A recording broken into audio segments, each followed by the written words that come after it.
सुप्रभातम विद्यार्थियों, आप सभी का अलंकार की कक्षा में स्वागत है।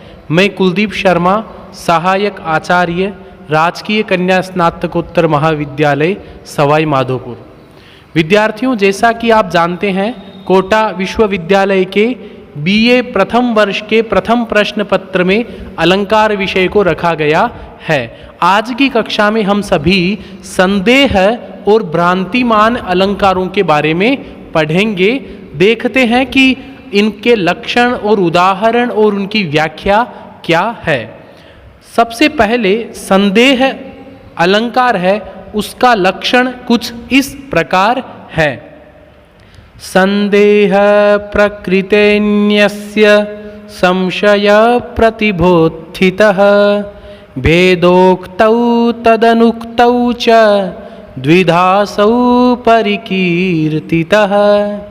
अब इसका अर्थ देखिएगा कि संदेह, जो संदेह अलंकार होता है वहाँ पर क्या होता है? प्रकृत, यहाँ पर लिखा हुआ है प्रकृतेन्यस्य।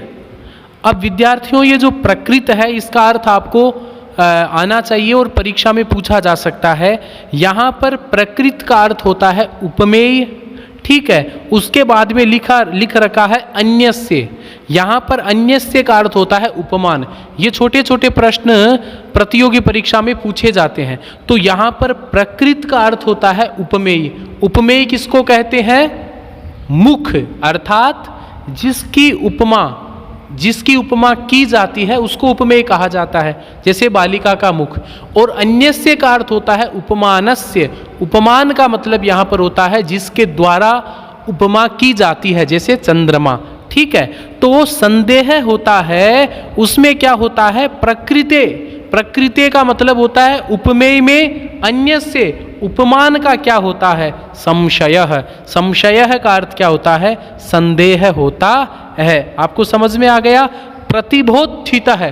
प्रतिबोधित है में गुण संधि है, प्रतिभा प्लस उत्थित है। इसका अर्थ क्या हो गया कि वो जो उपमेय में उपमान का जो एक संशय या कंफ्यूजन होता है वो कैसा होना चाहिए?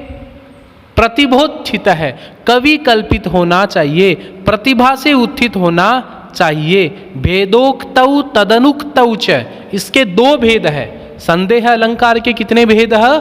भेदद्वयः। पहला है भेद संदेह, दूसरा होता है क्षम्यताम उक्त संदेह है, दूसरा होता है अनुक्त संदेह। इस प्रकार से दो प्रकार के भेद होते हैं। तो सामान्य शब्दों में मैं आपको बताऊं इसका लक्षण।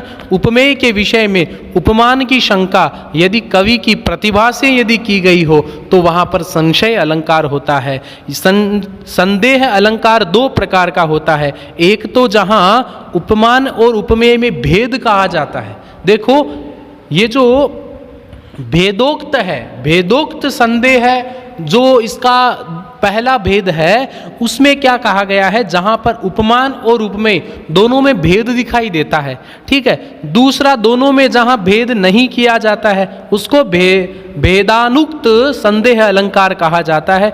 इसमें कवि प्रतिभा का होना जरूरी है। अब कवि प्रतिभा का मतलब क्या है? एक आपको छोटा सा उदाहरण देता हूं। यह स्थाणु है या पुरुष?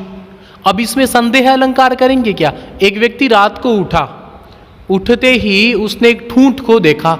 अब उसके मन में संशय हो गया, संदेह हो गया कि ये ठूंठ है या कोई आदमी है।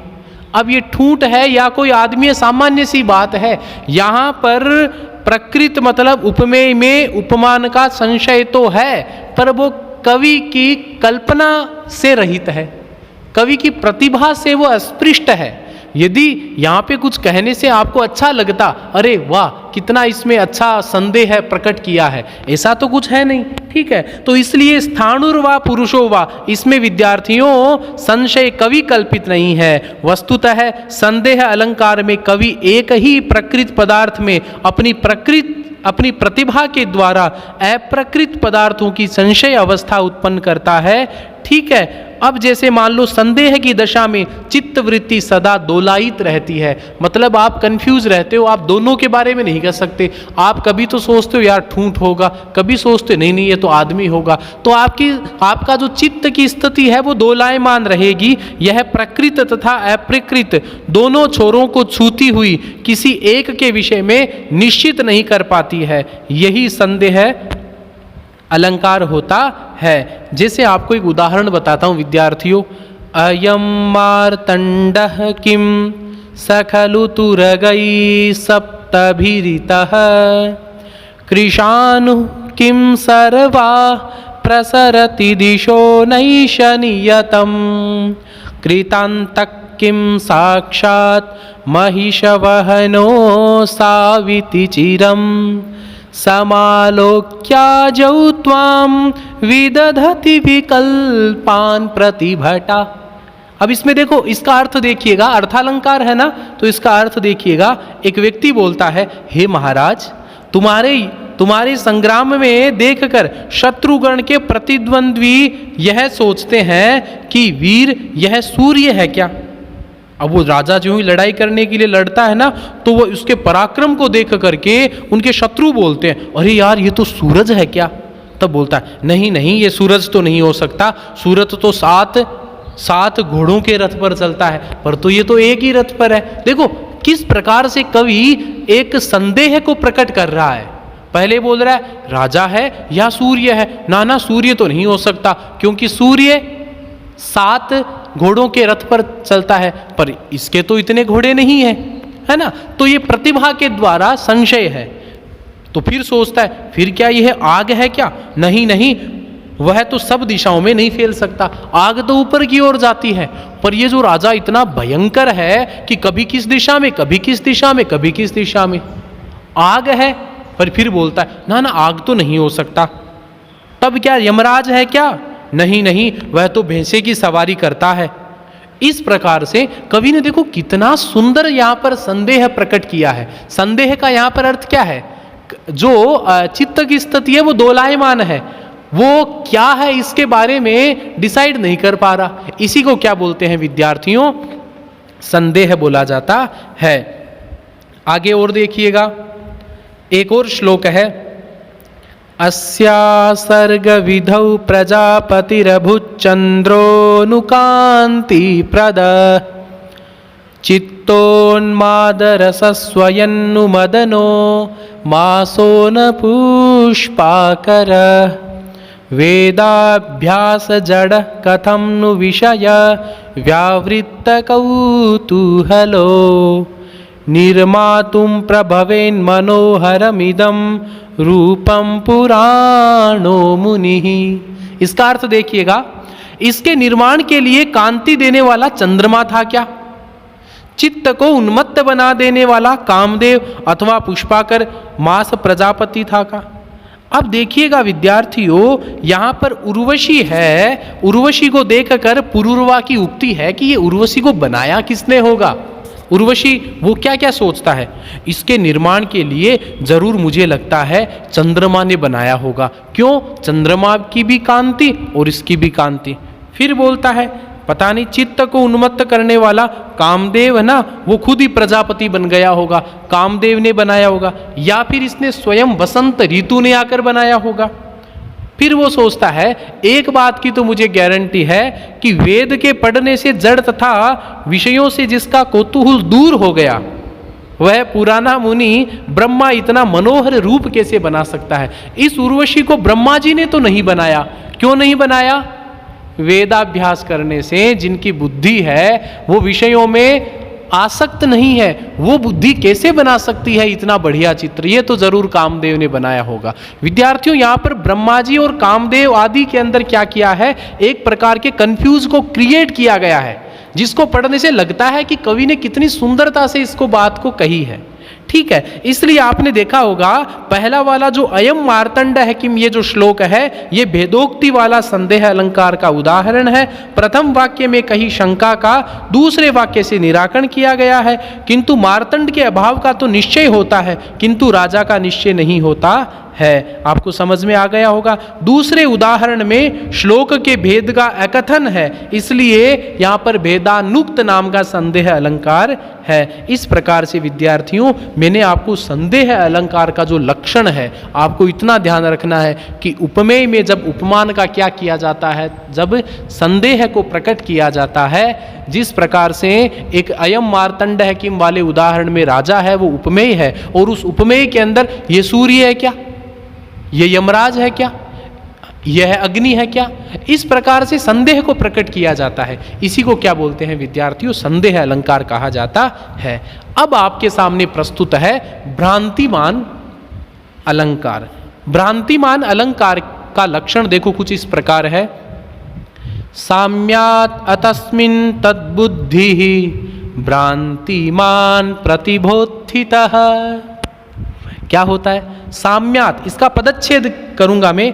साम्यात् अतस्मिन्, साम्यात् शब्द का अर्थ होता है समानता के कारण, साम्य शब्द का अर्थ होता है समानता के कारण। अतस्मिन् तद्बुद्धि, अतस्मिन् का मतलब जो नहीं है।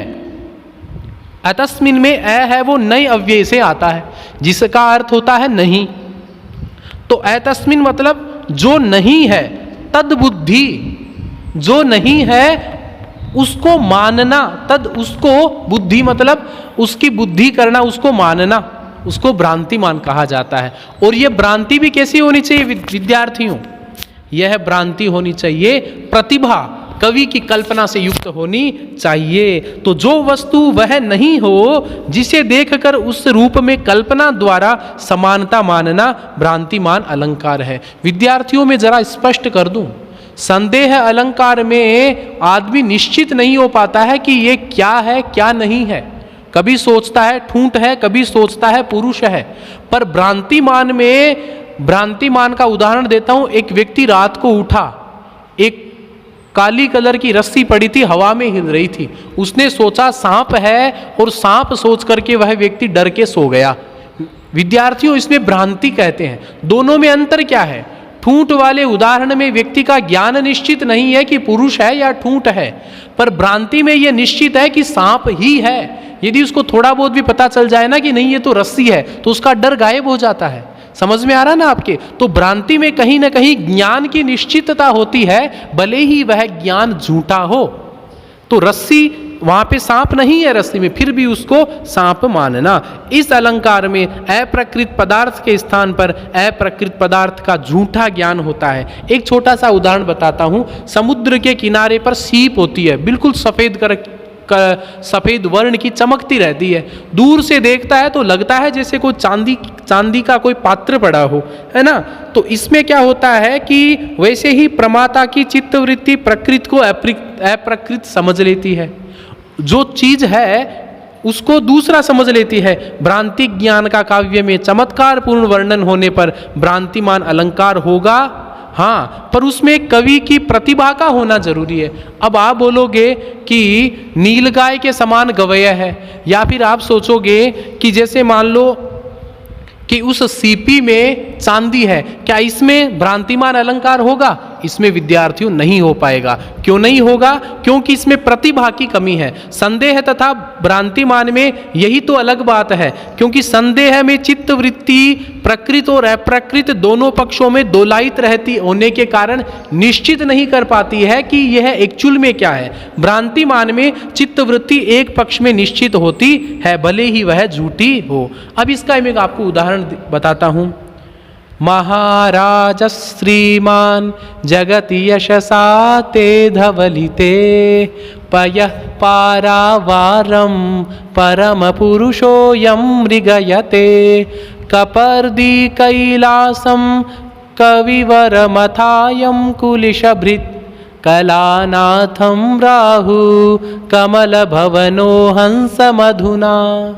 हे महाराज, हे श्रीमान, जब जगत आपके यश से सफेद हो उठा था, उस समय परम पुरुष परमात्मा विष्णु भी सफेद समुद्र को खोजने में भटकने लगे। शंकर कैलाश है जो भी सफेद है, वहाँ जाने लगे। और इंद्र ऐरावत है वो भी सफ़ेद है, राहु चंद्रमा वो भी सफ़ेद है, कमल में निवास करने वाले ब्रह्मा अपने हंस की खोजने में घूमने लग गए। एक व्यक्ति बोलता है कि महाराज आपके यश से, आपके यश के कारण जो पूरा संसार जो धवलित हो रखा है, आपके यश से सफ़ेद हो रखा है, उस धवलता के कारण ही तो भगवान विष्णु सफ़ेद सफ़ेद समुद्र को खोजने लगे। क्यों? उनको लगता है कि ये सफ़ेद समुद्र में आप राजा हो ना, तो आपका यश या आपकी कीर्ति समुद्र में भी होगी। और ये कैलाश पर्वत में क्यों गए शिव जी? क्योंकि वो भी सफ़ेद बर्फ से ढका हुआ रहता है, तो उनको भी लगता है कि हो सकता है कि उस राजा की यश की जो धवलता है वो उस कैलाश पर्वत में हो। तो विद्यार्थियों, आप इसको ध्यान से देखोगे तो आपको पता चलेगा कि महाराज श्रीमान आदि पद्य इसका उदाहरण है। यहाँ भोज की कीर्ति को विष्णु शिव आदि गलती से क्षीर सागर कैलाश आदि समझ बैठते हैं, अर्थात यहाँ भोजराज के यश से संसार के उज्जवल हो जाने पर सर्वत्र परम पुरुष आदि को समुद्र, कैलाश, ऐरावत, चंद्रमा, हंस का भ्रम हो जाता है, अतः भ्रांतिमान अलंकार है। आपको समझ में आ गया होगा ना विद्यार्थियों? इसमें क्या है, राजा का जो यश है, जो कीर्ति है, उसकी सफेदी को लोगों ने समुद्र समझ लिया, किसी ने चंद्रमा समझ लिया, किसी ने ऐरावत समझ लिया। इस प्रकार से संदेह के भांति भ्रांतिमान भी औपम्य मूलक अलंकार है। यहाँ भी क्या होता है, दोनों में प्रतिभा का होना आवश्यक है। एक में ज्ञान निश्चित नहीं होता है, भ्रांतिमान में ज्ञान निश्चित होता है, भले ही वह ज्ञान झूठा हो। इस प्रकार से विद्यार्थियों, आज की कक्षा में हमने संदेह और भ्रांतिमान अलंकार को पढ़ा। आगे की कक्षा में विद्यार्थियों हम व्यतिरेक तथा अर्थांतर न्यास अलंकार पढ़ेंगे। आज के लिए इतना ही। आप सबको बहुत बहुत धन्यवाद।